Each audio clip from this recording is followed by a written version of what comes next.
శ్రీమాత్రే నమః. వారాహి అమ్మవారు ఒక్కొక్క చోట ఒక్కొక్క రూపంలో ఉంటారు. కానీ ఇప్పుడు మనం తెలుసుకోబోయే ఈ క్షేత్రం అమ్మవారి యొక్క 51వ శక్తిపీఠాలలో 34వ శక్తిపీఠం. ఇక్కడ అసలు అమ్మవారు అత్యద్భుతమైన రూపంలో ఉంటారనమాట. అక్కడ యొక్క గొప్పతనం కూడా ఏంటంటే కంటికి సంబంధించిన వ్యాధులు ఏవైనా ఉంటే పోతాయిట. అలాంటి ఒక గొప్ప క్షేత్రం గురించి ఈరోజు మనం తెలుసుకునే ముందు వారాహి అమ్మవారి పాదపద్మాలకి నమస్కరిస్తూ వీడియోలోకి వెళ్ళిపోదాం. సప్తమాతృకలలో ఒకరు వారాహి అమ్మవారు. మనకి ఉత్తర కోసమాంగైలోను, అలాగే విల్లుపురంలో అష్టవారాహి అమ్మవారి ఆలయం ఉంది. వారణాసిలో ఓంకారేశ్వర సమీపంలో సప్తమాతృకల ఆలయము, ఒరిస్సాలో హీరాపూర్లో 64 యోగినుల ఆలయం ఉంది. అది చాలా వరకు ధ్వంసం చేసేశారు. అసలు ఆ రూపాలు చూస్తుంటేనే చాలా బాధ అనిపిస్తుంది. పశ్చిమ బెంగాల్లో గంగాసాగర్లో అమ్మవారి ఆలయం ఉంది. అలాగే తంజావూరులో బృహదీశ్వర ఆలయంలో కూడా అమ్మవారి ఆలయం ఉందన్నమాట. వారాహి అమ్మవారు ఎంత అయితే అనుగ్రహాన్ని మనకి ప్రసాదిస్తారో అంత ఆగ్రహాన్ని కూడా చూపించగలరు. మనం చేసే విధానం గనక తప్పుగా ఉండి మనం నియమాలు పాటించకుండా ధర్మబద్ధంగా అమ్మవారిని పూజించకపోతే. వారాహి అమ్మవారు మాత్రమే కాదు, ఏ అమ్మవారిని పూజించినా మనం భగవంతుని పూజించినా ధర్మబద్ధంగానే ఉండాలి. అప్పుడే కదా మనం ఏదైనా కోరిక కోరితే స్వామివారి గాని అమ్మవారి గాని తీరుస్తారు. కాబట్టి వారాహి అమ్మవారిని ఉపాసన చేయాలి అని అనుకున్న వాళ్ళు గురువు లేకుండా సాధన ఎప్పుడూ చేయకూడదు. ఎవరి దగ్గరైనా సరే ఆ ఉపాసన తెలుసుకుని చేస్తూ ఉంటారు. ఉపాసన దాకా మనం వెళ్ళడం కంటే అమ్మవారి యొక్క ద్వాదశ నామాలు ఉన్నాయి. నిత్యం వారాహి అమ్మవారి ద్వాదశ నామాలు చదువుకుంటూ ఉంటే కోర్టు కేసులతో బాధపడుతున్న వాళ్ళు గాని, అలాగే కుజుడు, చంద్రుడు, రాహువు ఈ గ్రహాలు బలహీనంగా ఉన్నవాళ్ళు కానీ, అలాగే భూ సంబంధిత వివాదాల్లో చిక్కుకున్న వాళ్ళు కానీ అమ్మవారిని గనక పూజిస్తే వాటి నుంచి బయటపడిపోతారు. థైరాయిడ్కి సంబంధించిన వ్యాధులు ఉన్నవాళ్ళు కూడా ఈ అమ్మవారిని పూజిస్తూ ఉంటారట. అయితే స్వప్న వారాహి అమ్మవారిని పూజిస్తారు. భూత భవిష్యత్ వర్తమానాలని అర్థం చేసుకునే శక్తి వస్తుందట. అలాగే శ్వేత వారాహి అమ్మవారిని గనక పూజించినట్లయితే మనలో ఉన్న చెడుని దూరం చేసేస్తారు. దూరం చేసి మనకు ఉత్తమ గతిని ఇస్తారు. మహావరాహి అమ్మవారిని గనక పూజిస్తే అష్టైశ్వర్యాలతో పాటు అష్టసిద్ధుల్ని ఇస్తారు. మనం ఎవరిని పూజించినా సరే శ్రద్ధగా అమ్మవారి మీద నమ్మకంతో ఇంకొకరికి హాని చేయకుండా ధర్మబద్ధంగా మనం ప్రవర్తిస్తున్నంతసేపు మనం చేసిన పూజ అయినా మనం మాట్లాడిన మాట అయినా సరే నిజమవుతుంది, సత్యమవుతుంది. ఇప్పుడు మనం తెలుసుకోబోతున్న అమ్మవారి ఆలయం ఉత్తరప్రదేశ్లో గోండాలో ముకుంద నగర్లో ఉందన్నమాట.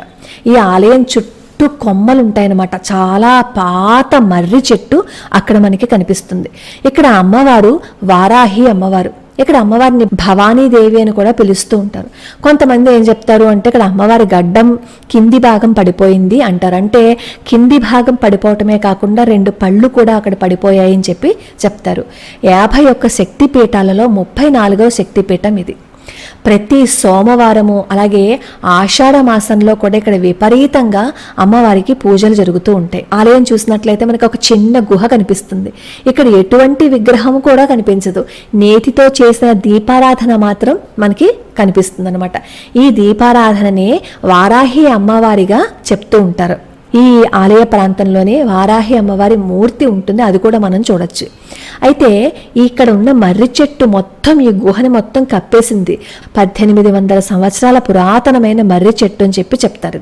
ఈ ఆలయ చరిత్ర గురించి ఏం చెప్తారు అంటే హిరణ్యాక్షుణ్ణి సంహరించడం కోసం వరాహ అవతారం ఎత్తిన శ్రీ మహావిష్ణువు హిరణ్యాక్షుణ్ణి పట్టుకోవటం కోసం పాతాళానికి వెళ్ళవలసి వస్తుంది. అప్పుడు అమ్మవారిని ప్రార్థిస్తారు. ఇప్పుడు మనం చూస్తున్న చోటే ప్రత్యక్షమై పాతాళానికి ప్రవేశించడానికి ఒక మార్గాన్ని సృష్టించిందని చెప్పి అక్కడ చెప్తూ ఉంటారు. ఇక్కడ 2 కన్నాలు కనిపిస్తూ ఉంటాయి కదా. ఈ సొరంగం నుంచే హిరణ్యాక్షుణ్ణి శ్రీ మహావిష్ణువు సంహరించారు అని చెప్తూ ఉంటారు అనమాట. ఒక బ్రిటిష్ అధికారి ఏం చేశాడంట, ఈ 2 రంధ్రాల గుండా ఒక దారానికి రాయి కట్టేసి ఈ 2 రంధ్రాల గుండా పంపించాడంట. 4000 మీటర్ల దారం అయిపోయింది గాని ఇంకా రాయి వెళ్ళిపోతూనే ఉందంట. అలా బ్రిటిష్ అధికారి పరీక్షించడం కోసం దారాన్ని ఆ రంధ్రాల ద్వారా పంపించిన తర్వాత ఆ బ్రిటిష్ అధికారికి కళ్ళు కనిపించడం మానేశాయట. అప్పుడు తన తప్పు తెలుసుకుని అమ్మవారు ప్రార్థించిన తర్వాత అతని కళ్ళు మళ్ళీ తిరిగి వచ్చాయి. అప్పుడు అతను ఆ దారాన్ని బయటకు తీసి అమ్మవారికి క్షమార్పణ చెప్పుకున్నారు. ఇక్కడికి దేశ విదేశాల నుంచి కంటి వ్యాధులతో బాధపడుతున్న వాళ్ళు వస్తారట. ఇక్కడ అమ్మవారికి వచ్చి నమస్కరించుకున్నట్లయితే కంటి చూపు వస్తుంది అని చెప్పి చెప్తారు. అమ్మవారి యొక్క తీర్థాన్ని కంటి మీద రాసి అక్కడ మర్రి చెట్టుకి కూడా ఏదో మొక్కుబడిని కట్టి చుట్టూ ప్రదక్షిణ చేస్తే అక్కడ ఉన్న వాళ్ళు ఏదో మర్రి ఆకులతో ఏదో చేస్తారట కంటికి. అలా చేస్తే కంటి చూపు వస్తుందని చెప్పి చెప్తారు. ఇది నాకు అక్కడ వాళ్ళు చెప్పిన విషయమే తప్ప నాకు పూర్తిగా తెలియదు. ఇక్కడ ఇంకొక ఆనవాయితీగా వస్తున్నది ఏంటంటే, కంటి చూపు సమస్యలతో ఎవరైనా బాధపడుతూ ఉంటే కళ్ళను వేస్తాము అని, అంటే మన కళ్ళు కాదు, లోహంతో తయారు చేసిన కళ్ళను వేస్తాము అని చెప్పి ఇక్కడ మొక్కుకుంటారు. అలా మొక్కుకుంటే కంటి చూపు మెరుగుపడడానికి మార్గాలు కనిపిస్తాయని చెప్పి చెప్తారు. వైద్య సహాయం తీసుకుంటూ ఎంత ప్రయత్నించినా మనకి ఉన్న బాధలు కష్టాలు తొలగిపోకుండా ఉంటే అప్పుడు మనం భగవంతుడి సహాయం తీసుకోవడంలో తప్పేం లేదు కదా. అసలు మన పరిస్థితి చేయి దాటిపోయిన తర్వాత భగవంతుడి పాదాలు పట్టుకునే కంటే ముందు నుంచి మనం భగవంతుడి పాదాలు పట్టుకుని ఆయనని వేడుకున్నాము అని అనుకోండి, మనకు వచ్చే కష్టాలు కానీ బాధలు కానీ తీవ్రమైపోకుండా మనల్ని భగవంతుడు అనుగ్రహిస్తాడు. ఇక్కడ ఈ వారాహి అమ్మవారి యొక్క మహిమని అవమానించాడు బ్రిటిష్ వ్యక్తి, అవునా? అందుకే కదా అమ్మవారు అతనికి గుణపాఠాన్ని నేర్పించారు. మళ్ళీ అమ్మవారి యొక్క మాహాత్యాన్ని తెలుసుకున్నారు. మనకి తెలిసి తెలియక నోరుంది కదా అని ఇష్టం వచ్చినట్టు మాట్లాడాము అని అనుకోండి, రేపన్న రోజు మాట్లాడడానికి ఆ నోరు కూడా తీసేస్తాడు భగవంతుడు. కాబట్టి మీరు ఒకసారి ఎవరికైనా సరే ఆలయానికి వెళ్ళైతే దర్శించుకోండి, కానీ కంటి చూపు కోసం ఆ పాలని కళ్ళల్లో వేసుకోవటం అలాంటివి చెయ్యొద్దు. ఎందుకంటే మన ఆరోగ్యానికి సంబంధించింది కాబట్టి అక్కడ ఏదో జరుగుతోంది కదా అనే దాన్ని మన మీద ప్రయోగించుకోకుండా అమ్మవారిని నమ్ముకుని అమ్మ నాకు కంటి చూపుని ప్రసాదించు అని చెప్పి మొక్కుకోవటంలో మాత్రం తప్పులేదు. ఎవరైతే అమ్మవారికి ఇక్కడికి వచ్చి నమస్కరించుకుని వాళ్ళ మనసులో కోరికను కోరుకుంటారో ఆ కోరిక నెరవేరుతుందని చెప్పి చెప్తారు.